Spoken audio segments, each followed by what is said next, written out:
Olá, pessoas! Hoje eu tô aqui pra falar da quarta temporada de You, ou Você, se você preferir chamar em português. E eu tô muito animada. Esse vídeo é sobre a primeira parte, que saiu dia 9 de fevereiro na Netflix. E a segunda parte vai ser no dia 9 de março, né? Então, se você viu aí essa primeira parte, ficou, meu Deus, como assim só 5 episódios? É porque vai ter a segunda parte aí em março. Acredito que vocês viram ali na própria Netflix. Mas, enfim, vamos falar desse começo de quarta temporada. Que, assim, eu esperava muito que fosse acontecer alguma mudança, né? Porque, querendo ou não, You é uma série que nas 3 primeiras temporadas ela segue um certo padrão narrativo, né? De, tipo, o Joe se envolver com alguém e daí isso dá errado de alguma forma, né? Seja porque a pessoa não atendeu as expectativas dele, seja porque a pessoa, né, ela virou uma doida que nem ele ou alguma coisa do tipo. Ou ele descobriu, né, no caso que ela era assim, como é o caso da Love. E, no fim das contas, tudo meio que dá errado, né? Basicamente, essa é a linha narrativa de You. E eu tava preocupada de ter uma quarta temporada com essa mesma temática, né? Tudo sempre igual. Mas, na verdade, o roteiro tomou outro rumo. Agora a gente tem uma série, uma temporada, né?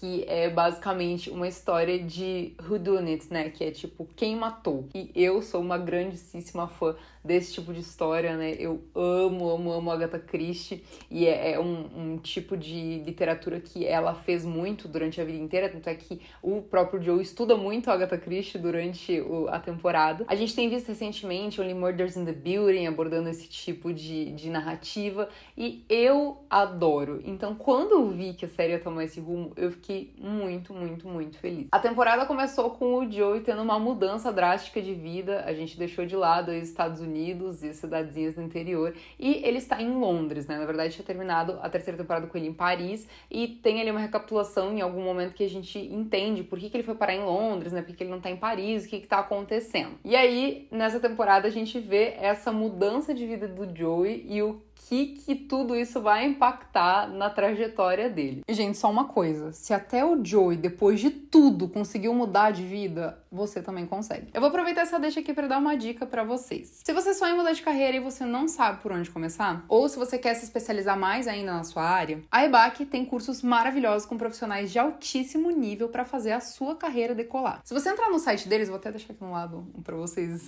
irem olhando comigo, tem cursos em diversas áreas. Tem audiovisual, tem marketing, tem moda, tem games. Pra vocês que amam séries e têm vontade de trabalhar com cinema, por exemplo, tem curso até de roteiro e de várias áreas dentro do cinema. Alguns cursos que a EBAC oferece têm até garantia de emprego e todos eles têm tutoria individual. E você não precisa ter experiência nenhuma pra fazer os cursos da EBAC. Por exemplo, tem o curso TI de 0 ao Pro. Você não precisa ter experiência nenhuma pra fazer esse curso aí e com ele você pode mudar de carreira. O bom é que a EBAC é muito legal e ela deu pra vocês um cupom de R$200 de desconto. Tá aqui na tela, BL200, é para qualquer curso. Eu vou deixar aqui na descrição o link do site para vocês da EBAC, para vocês irem lá conferir. Lembrando que tem curso com até 60% de desconto e mais esse cupom de R$200 de desconto aqui que você coloca. Gente, descontão. Vocês têm que aproveitar porque é por tempo limitado, não esquece de usar o cupom BL200. Inclusive, uma coisa que eu achei muito legal no site é que em cada página de cada curso fala as áreas que você pode usar o curso. Às vezes, sei lá, você tá a fim de fazer um curso de moda, você não sabe como exercer isso, sabe? E fala também salário médio e tudo mais. Tudo bem completo, os tutores, eles tiram dúvidas, eles auxiliam na resolução dos exercícios individualmente, tudo mais. Então, assim, é uma dica bem legal se você quer aí mudar de vida ou se especializar mais na sua carreira, a hora é agora. Agora, voltando ao Joey e sua nova vida. Ele tá dando aulas em Londres, ele não poderia ser um professor de faculdade por causa da formação dele, mas quem liga, não é mesmo? Tem uma hora que ele falou assim, não, ninguém vai ficar no meio das minhas férias europeias. E eu fiquei assim, ok, o Joey, assim, tem aquela coisa do ser humano ainda dentro dele. Só que aos poucos ele se vê envolvido nesse universo dessas pessoas muito ricas ali de Londres, e ele tá cada vez mais envolvido nisso, mesmo sem querer estar, e quando vê, ele tem que descobrir quem que é o autor de um crime e que tá meio que ameaçando ele ali. Primeira coisa que eu achei muito interessante sobre essa escolha de tema e de personagens envolvidos e da situação toda é que a série quase faz uma paródia com a própria história do Penn Badgley, que é o ator protagonista, que faz o Joe e que também é produtor executivo da série, que ele começou, né, o primeiro grande papel dele de destaque foi como Dan de Gossip Girl. E ele também era um cara que não tinha muita condição financeira de estar no meio da elite de Nova York, e ele tava ali o tempo todo. Então é quase uma brincadeira com a própria história dele, que começou ali nesse universo de um cara mais ali de uma origem que não é de classe alta, né? De estar nessa galera ali, né? Você quase viu a história ser reescrita, né? A história do Dan. E aos poucos nós somos apresentados a personagens extremamente caricatos, assim, e dá pra ver que é a proposta da história, né? Nos apresentar personagens caricatos, exagerados, né? Que fazem o estereótipo dessas pessoas da alta sociedade de Londres. Por exemplo, de tão caricatas que são essas relações, esses personagens, né, as relações deles não têm uma profundidade, né, de sentimentos, né, o Joe chega ali, ele já vira melhor amigo deles. Por quê? Porque, gente, a relação entre eles é tão supérflua, tão vazia, que faz todo sentido o Joe acabar de chegar e ele já ser incluso ali no grupo de amigos como se ele fosse o melhor amigo pra sempre, sabe? Então, no começo eu fiquei, nossa, mas eles nem se interagiram tanto, como é que o Joe tá ali amigo deles? Mas, gente, eles não têm essa coisa dessa profundidade da relação, sabe? Os caras são completamente supérfluos, sabe? Olha as coisas com as quais eles se preocupam. Então, assim, faz todo sentido o Joe ser incluso ali, né, no grupinho, mesmo eles não sendo super amigo deles há muitos anos, né? Até porque, gente, as coisas que eles se interessam, assim, e como eles interagem, como eles falam, é tudo muito, muito, muito supérfluo. Ele começa ali a ficar meio afim da Kate e tudo mais, só que dá pra ver que ele não quer aquilo pra ele, sabe? Que ele tá tentando evitar se envolver com qualquer coisa, só que aí o vizinho dele aparece morto na mesa dele, ele acha que foi ele enterra, se desfaz do corpo, né, e tudo mais, e no fim das contas não foi ele que matou, e pra mim essa foi a melhor sacada nesse começo dessa temporada, porque é muito interessante, bom e talvez genial a palavra, não ser o Joe que cometeu o crime. Primeiro porque aí ele se entregou, né? Se ele se desfez do corpo é porque ele sabia como fazer isso, né? E segundo, que faz a gente ter toda essa coisa do mistério de, meu Deus, quem que realmente matou, qual deles realmente matou. Eu vou anotando conforme eu vou assistindo a série, né? E cada pouco eu anotava uma coisa. Não, mas e pode ser fulano? E pode ser fulano? Ah, mas fulano fez tal coisa. Só que assim, quando o Joe fala, logo no início da temporada também, que quando ele teve a conversa com o Reese, ele falou que foi a única conversa que ele teve que foi profunda, que teve um desenvolvimento na conversa, eu já fiquei, o Reese é um forte suspeito.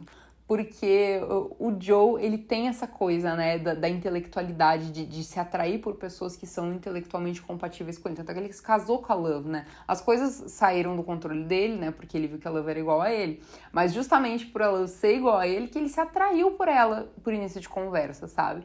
Então, assim, ele começou a ver aquela coisa ali no Reese, mas a série deixou um pouco ele de lado pra gente meio que esquecer ali do Reese e desconfiar de outros personagens. Tem aquele momento que ele entra no quarto e a Kate tá com uma faca e você fica, meu Deus do céu, ele se envolveu com outra mulher que matou alguém, sabe? Assim, você fica muito nessa de que, cara, como o Joe, assim, o Joe por si só é podre, né? Mas eu ia dizer, como o Joe tem um dedo podre, mas ele também é podre, né? Ele também mata as pessoas. Mas é muito doido, porque o Joe, ele é um personagem que a gente sabe que ele é um doido que mata todo mundo. Eu tenho um vídeo de perfil dos personagens aqui que eu falo com mais detalhes sobre a personalidade dele e tudo mais. Não vou entrar em tantos detalhes aqui, até porque esse é o vídeo da 4ª temporada, né? Já falei muito em outros vídeos de outras temporadas.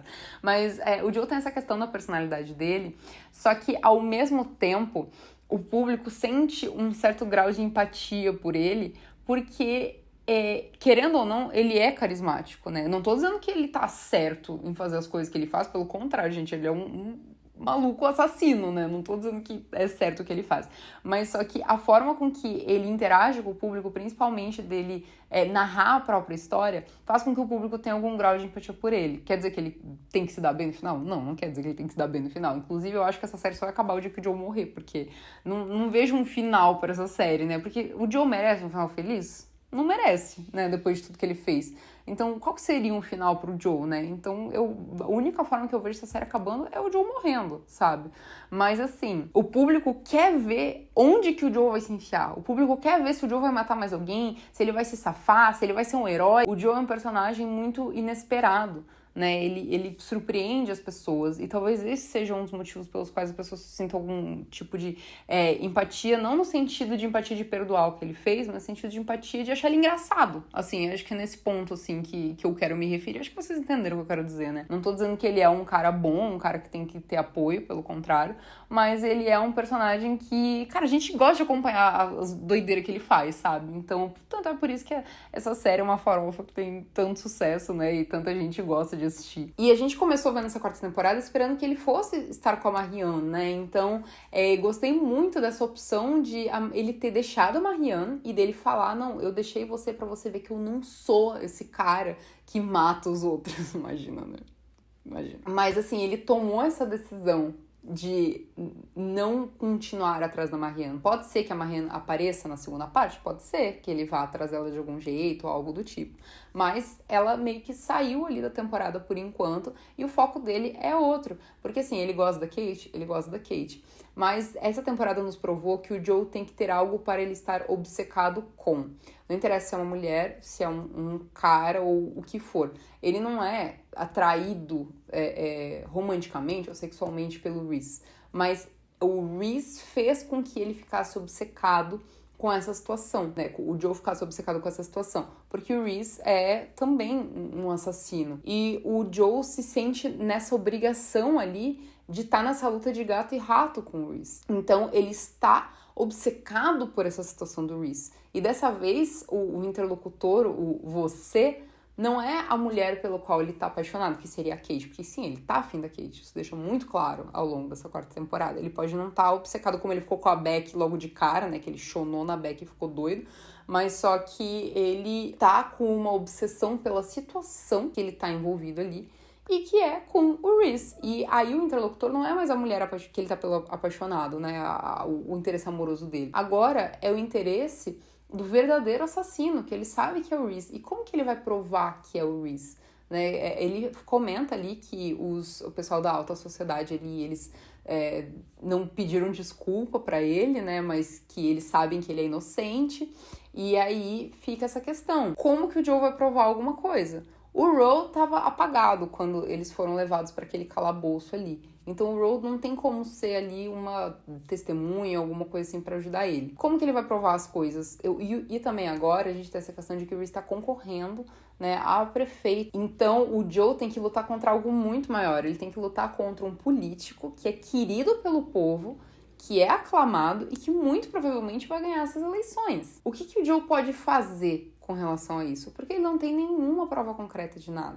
Será que tem alguma câmera de segurança que filmou o Reese levando o corpo, né, do vizinho dele pra casa dele? Pra casa dele que eu digo, do Joe? Não sabemos, até agora o Joe não foi atrás disso. Então assim, o Joe tá nessa obsessão de querer revelar pro mundo quem o Reese é de verdade.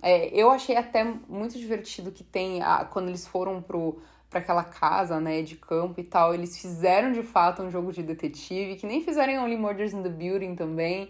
Então eu acho que isso dá uma pegada, assim, é clichê, mas é uma pegada divertida. E o mais legal é que nessa temporada eles brincaram justamente com o fato disso ser clichê. O Joe fala que isso é um tipo de literatura muito básico, entre aspas, e que não é assim inovador ou algo do tipo. Outra coisa muito interessante que tem nessa temporada, na verdade, assim, isso é algo que já aconteceu em temporadas anteriores também, mas o Joe sempre tem alguém com quem ele se apega. E isso mostra o lado mais humano do Joe, né? Ele, no começo, tinha aquele garotinho, depois ele tinha a vizinha, que era interpretada pela Diana Ortega. Então, assim, ele sempre tem um personagem pelo qual ele se apega, né? E esse personagem é o personagem que mostra o lado humano do Joe, né? Que é o lado que ele tem carinho, que ele tem apreço e tudo mais. Nesse caso, é aquela aluna dele que comenta com ele sobre a Agatha Christie. Ela é fã de Agatha Christie e ela gosta muito de mistérios de quem matou, né? E ela conta pra ele, né, que a pessoa tem...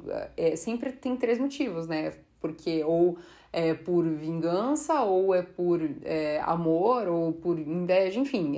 Tem o dinheiro, né, no caso. Mas sempre tem os motivos específicos, nunca é em vão. Então, ela meio que vai abrindo os horizontes, né, do Joe pra toda essa situação. Agora, no caso do Joe, é o Jonathan Moore, né? Mas, enfim, ele ainda é o nosso Joe. E é legal porque dessa vez a série tirou ele do papel do assassino e colocou ele no papel de quem investiga, né? E de quem tenta trazer a verdade à tona e de quem tenta fazer justiça pelas outras pessoas. E isso é muito irônico, porque ele é um personagem que fez muita coisa errada ao longo de 3 temporadas. Então seria esse um arco de redenção dele? Que ele vai conseguir revelar para o mundo o que o Reese realmente fez e daí isso meio que deixaria ele quite com o público? Não sei, porque ele matou tanta gente. Ele matou a Beck, daí ele matou o namorado de Beck, aí ele matou Pete, aí ele matou... Gente, quanta gente... Eu perdi as contas já de quantas pessoas o Joe matou no caminho. Mas ele matou muita gente. Ele fala sempre que é por necessidade, mas, gente, não, isso não é uma justificativa, sabe? A série ainda tem algumas coisas que ficaram meio assim. Por exemplo, lá na primeira temporada tem um negocinho que ele deixa do xixi dele lá na casa da Pete, tipo, nunca revelaram isso, tipo, os roteiristas esqueceram esse fato na série, não sei se isso um dia vai vir à tona ou não, mas, assim, tem várias questões, assim, que foram deixadas meio pontas soltas, como diria o professor de La Casa de Papel, cabos sueltos, isso nunca foi explorado na série. Não sei se isso é intencionalmente deixado pelos roteiristas aí pela metade pra futuramente, se precisar, utilizar desses momentos pra conseguir enquadrar o Joe em alguma situação, ou se simplesmente esqueceram, né? O Joe ganhou essa vida nova por causa do sogro dele, né? Na verdade, o sogro dele mandou um funcionário matar ele, e aí o funcionário falou assim, ó, me dá toda a grana aí da conta que você raspou da Love, que eu te dou uma identidade nova. Aí o Joe tá com a identidade nova dele ali, mas ele dá as aulas dele, ele quer curtir a vida dele, quer ser uma pessoa normal dentro do possível, mas ele sempre acaba envolvido com alguma coisa. E dessa vez a série tomou essa linha narrativa aí de ele ser quem investiga e não o investigado. Como eu falei, eu acho isso muito legal. Eu entendo que tem gente que não goste, mas eu gosto do fato de terem mudado a perspectiva da série, sabe? Dele estar falando com o vilão da temporada, dele não ser o vilão da temporada. Quer dizer, ele tem os seus momentos, né? Tipo, por exemplo, quando ele mata a segurança lá. Mas, assim, ele é um personagem que ele mudou de posição dentro da série. Ele não é mais o cara que faz tudo errado o tempo inteiro. Ele é o cara que tá tentando trazer uma luz e uma justiça à situação que não é ele que tá provocando. Então, eu achei essa decisão super acertada. Eu me diverti assistindo essa temporada, me diverti mesmo. Eu entendo que tem gente que não tenha gostado, porque realmente a série, ela toma um rumo diferente, assim. Mas eu gosto do quão caricatos são os personagens, eles são bem, assim, fora da casinha. Tem personagens completamente nonsense.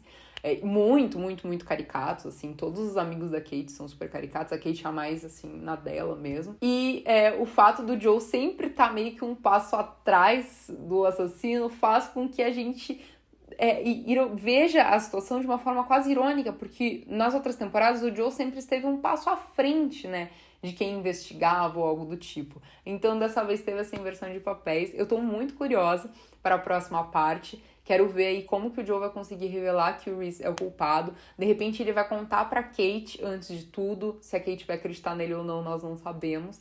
Mas eu acredito que ele vai tentar apoiar na Kate ali essa situação e expor de fato o que o Reese fez. Eu não sei se ele consegue alguma prova de alguma câmera de vigilância, de repente algum testemunho de alguém, não sei de quem seria, mas provavelmente o Reese vai aprontar mais alguma coisa com alguém e de repente a partir daí ele vai conseguir, né, fazer as coisas serem esclarecidas. Não sei se de repente a Kate não vai sofrer alguma coisa, aí ele vai ativar esse instinto protetor dele, né, o Joe, e vai querer ajudar ela de toda forma. Não sei se de repente vai acontecer algo com aquela aluna dele.